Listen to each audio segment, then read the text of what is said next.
Ya, anak-anakku, pada kesempatan kali ini kita nanti akan membahas tentang potensi sumber daya alam di Indonesia, dan nanti akan fokus pada potensi sumber daya hutan.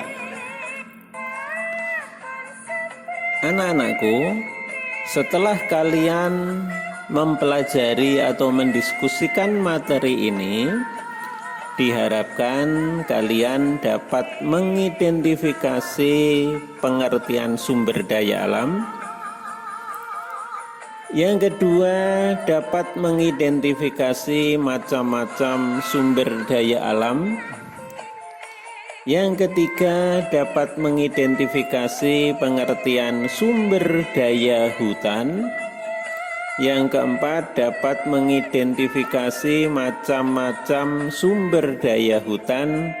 Dan yang terakhir, dapat mengidentifikasi cara pelestarian hutan.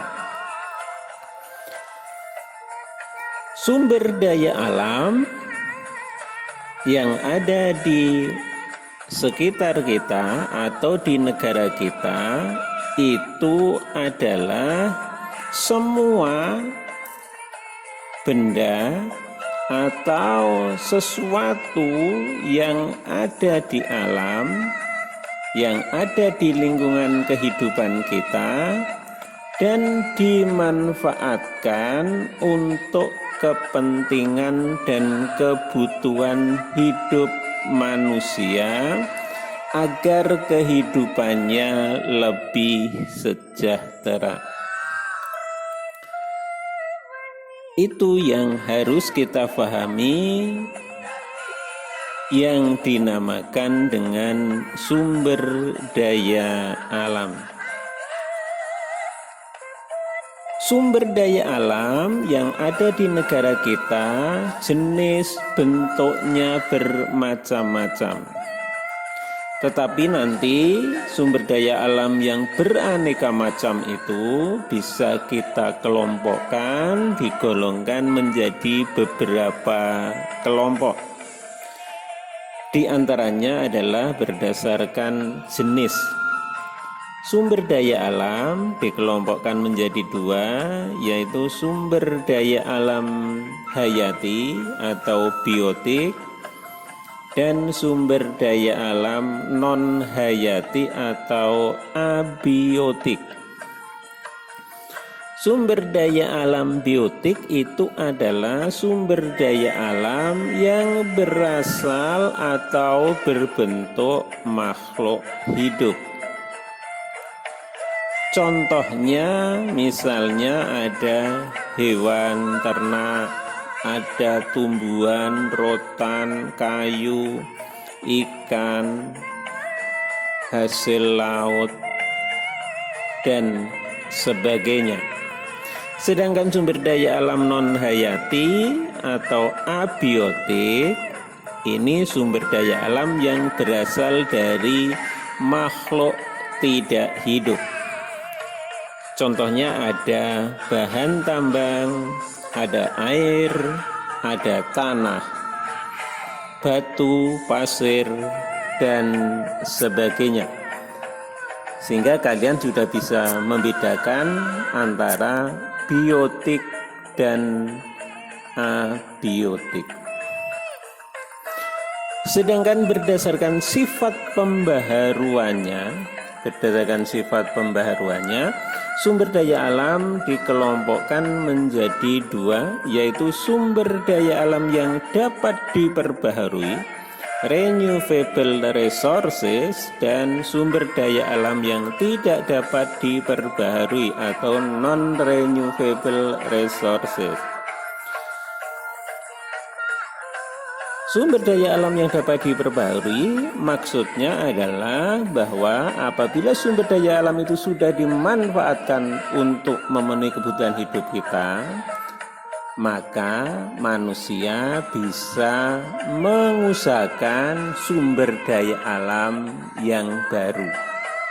Sehingga kontinuitas keberlangsungan sumber daya alam itu bisa dilestarikan atau dilakukan secara terus-menerus. Contohnya misalnya bahan pangan, hasil pertanian, hasil perkebunan, hasil peternakan, hasil perikanan. Apabila ikan sudah dikonsumsi, maka kita masih bisa mengusahakan pembibitan ikan baru. Tetapi kalau sumber daya alam non-renewable resources itu apabila sudah digunakan untuk memenuhi kebutuhan, sumber daya alam itu akan habis. Contohnya adalah sumber alam bahan tambang. Ada minyak bumi, ada nikel, batu bara, dan sebagainya.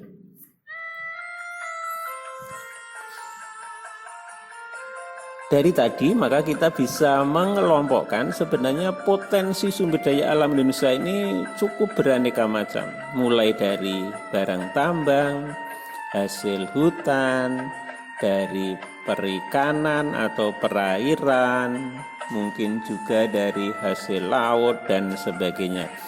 Nah, pada kesempatan kali ini kita akan lebih membahas pada potensi sumber daya hutan. Indonesia ini memiliki hutan yang cukup luas sekali. Dalam data tertulis 99,6 juta hektar atau 52,3% luas Indonesia itu terdiri dari hutan. Dan paling banyak terdapat di Papua, Kalimantan, Sulawesi, dan Sumatera. Sedangkan di Pulau Jawa semakin lama hutannya akan semakin berkurang. Kenapa? Karena terjadi alih fungsi hutan menjadi lahan pertanian, lahan perkebunan, dan lahan perindustrian. Kemudian kalau kita identifikasi kembali hasil hutan di Indonesia, mulai dari Pulau Sumatera sampai Papua, ada beberapa jenis kayu, ada beberapa jenis buah-buahan, dan juga jenis bahan untuk obat-obatan. Dalam data disebutkan ada 4.000 jenis kayu yang 267 diantaranya merupakan kayu yang memiliki nilai ekonomis tinggi. Ada krueng, meranti, agatis, ada kayu jati, ada rotan, ada cendana, rasa mala, dan akasia yang kesemuanya itu tersebar mulai dari Pulau Sumatera, Jawa, Kalimantan, Sulawesi, sampai Papua. Lalu, mengapa kita harus melestarikan hutan? Data menunjukkan bahwa semakin tahun hutan mengalami kerusakan yang semakin parah. 300.000 hektar per tahun hutan menjadi rusak. Dari kerusakan hutan itu maka menimbulkan banyak flora dan fauna yang ada di Indonesia menjadi punah atau berkurang. Sehingga dari itu maka perlu adanya penyelamatan hutan. Kenapa hutan perlu dilestarikan? Karena hutan mempunyai beberapa manfaat atau fungsi yang nanti akan berguna bagi kehidupan manusia. Di antaranya adalah hutan dapat menyimpan air hujan dan kemudian mengalirkannya ke sungai-sungai atau ke danau sehingga pada saat musim kemarau tidak mengalami kekeringan yang berkepanjangan. Hutan juga berfungsi sebagai tempat hidup flora dan fauna. sebagai sumber bahan makanan bagi kehidupan manusia dan juga sebagai sumber bahan obat-obatan. Hutan kita juga tahu bahwa hutan itu bisa mencegah adanya erosi, penghasil oksigen dan penyerap karbon dioksida, dan juga di sekitar atau masyarakat di sekitar hutan itu memfungsikan hutan sebagai sumber kehidupan mereka.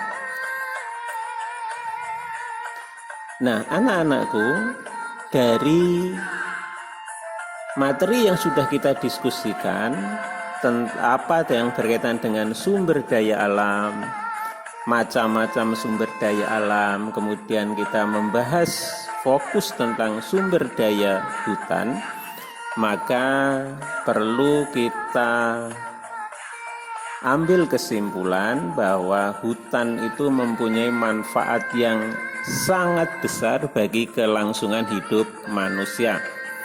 Untuk itu kita perlu menjaga, melestarikan hutan agar nanti bisa dinikmati oleh anak cucu kita.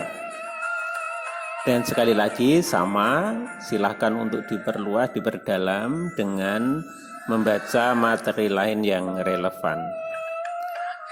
Mari kita akhiri pertemuan kita pada kesempatan kali ini dengan mengucap syukur alhamdulillahirabbil alamin. Billahi taufiq wal hidayah. Wassalamualaikum warahmatullahi wabarakatuh.